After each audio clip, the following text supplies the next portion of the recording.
Stock soared. Britain was now the undisputed ruler of Europe, and Rothschild ruled England. The already dominant British Empire grew even more aggressive.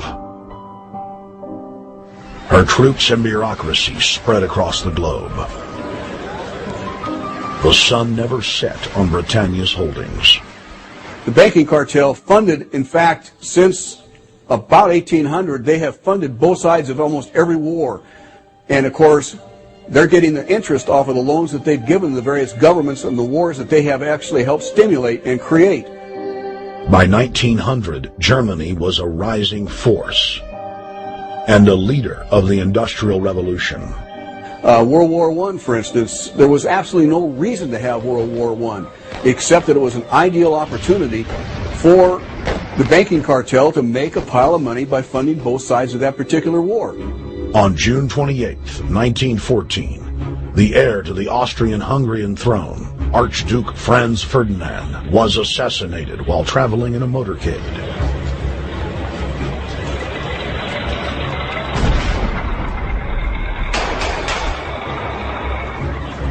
The Black Hand, a Serbian secret society with connections to French and British intelligence, took credit. World War I had begun.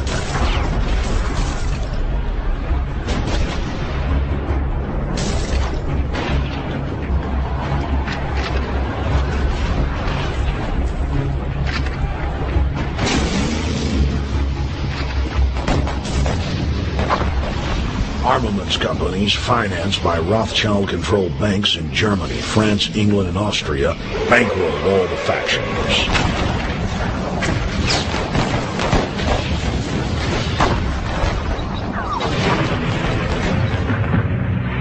At least 20 million were killed in the war.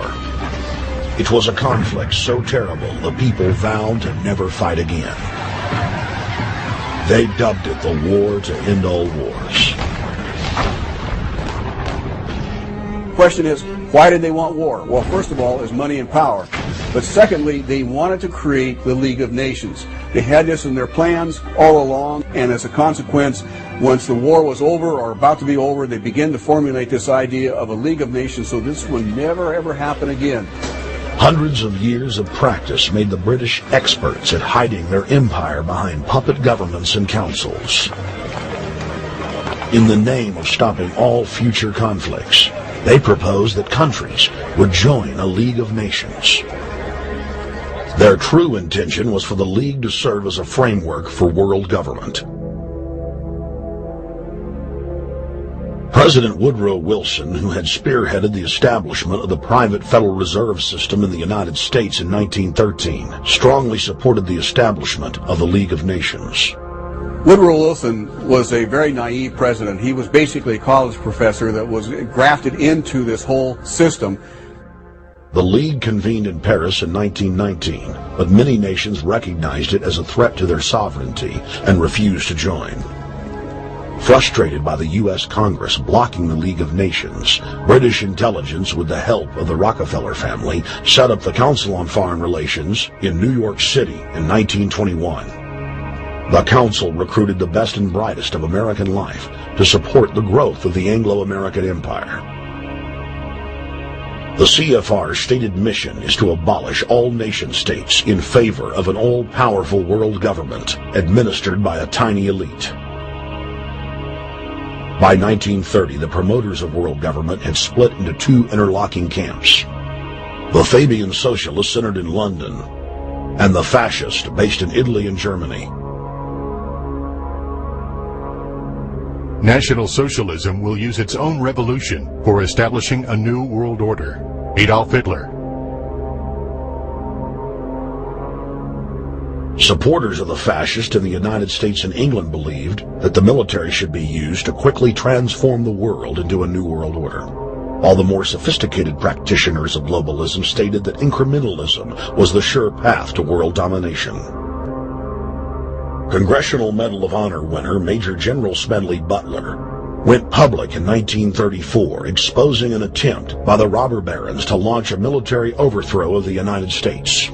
The war hero testified to the McCormick-Dickstein Committee in Congress that some of the most powerful men in America had tried to recruit him to lead a military coup so they could set up National Socialism in the United States.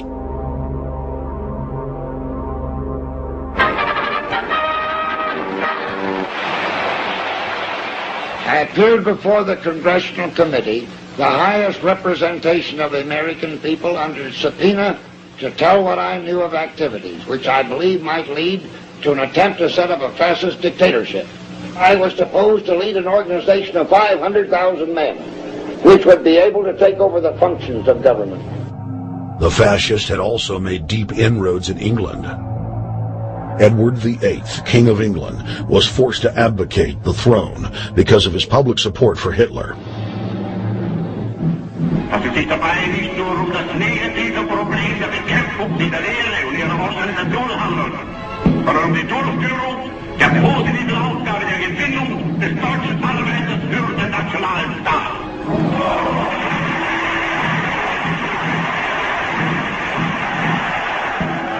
Though the German-led fascist camp was strong, the Fabian Socialist Bloc was able to maintain control of the U.S., Russia, and England.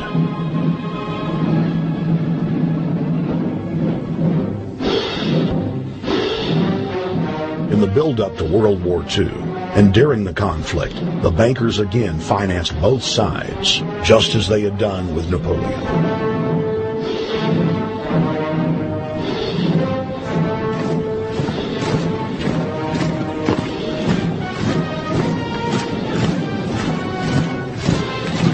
With the rise and fall of the Third Reich, Europe lay in ruins.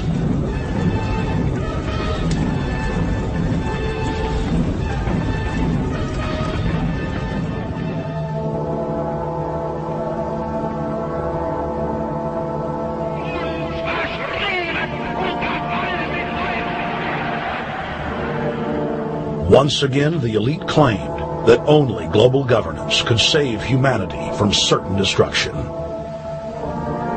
And this time, the elite would succeed in setting up their world body.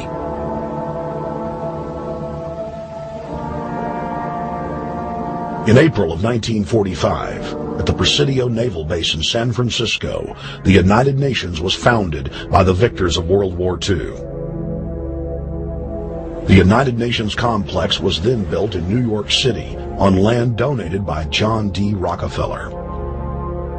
Shortly after the elite established the United Nations as their base in the United States, the newly formed World Council quickly began work on the next phase in their plan, the incremental formation of continental superstates. The first step in their trilateral plan was the creation of the European Union. Unifying Europe had been tried many times and was extremely unpopular.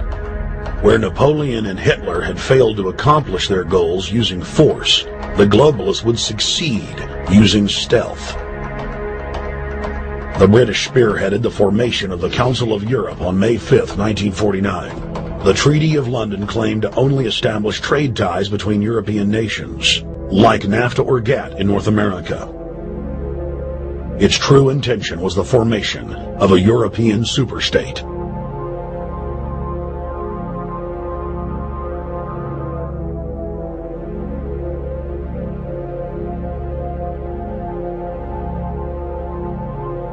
In 1954, the elite of the planet met in secret at the Bilderberg Hotel in Oosterbeek, Holland. The Bilderberg Group would later admit that their mission was the formation of the EU. Once the EU was established, under the guise of trade deals, a North American Union and Asian Union would be formed. The three interlocking superstates formed the core of the global government, while the United Nations would serve as a world regulatory and enforcement body over the Third World subregions.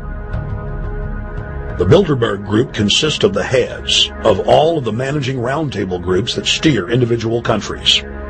Picture the elite power structure of the world as a giant pyramid, with only the elite of the elite at the tip top of the capstone. The group has been so secretive that until the mid-1980s, the controlled corporate media denied its existence.